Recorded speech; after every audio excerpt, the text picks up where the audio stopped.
Hello CraftDee family, it's She's So Crafty, and I want to show you some quick instructions on how to paint your lids for your containers for your craft rack. So what you're going to do is grab all of your lids for your containers. You want to make sure they're thoroughly cleaned with rubbing alcohol, and then grab some Zinsser 123. Now this will be your primer on top of the lids, and this will help bond your final color. Once your bonding primer is applied, then you can apply your black spray paint or whatever kind of paint you want to go over your primer. Now here's one of the lids with the primer on there. You can see it gives really even coverage, and now the lid is ready for that final coat. And here are two of my lids that I've already painted black just to show you what they look like.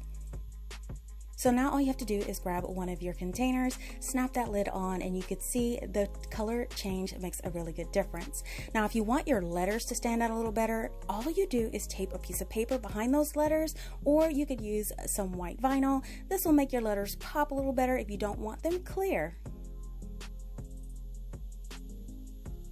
And all you have to do now is just do this for the remainder of your containers on your rack, and this is what it will look like. I really love the blue and the black colorways for this rack, but yes, this shows you there's so many ways you could customize it how you like. I hope this helps, and enjoy the project.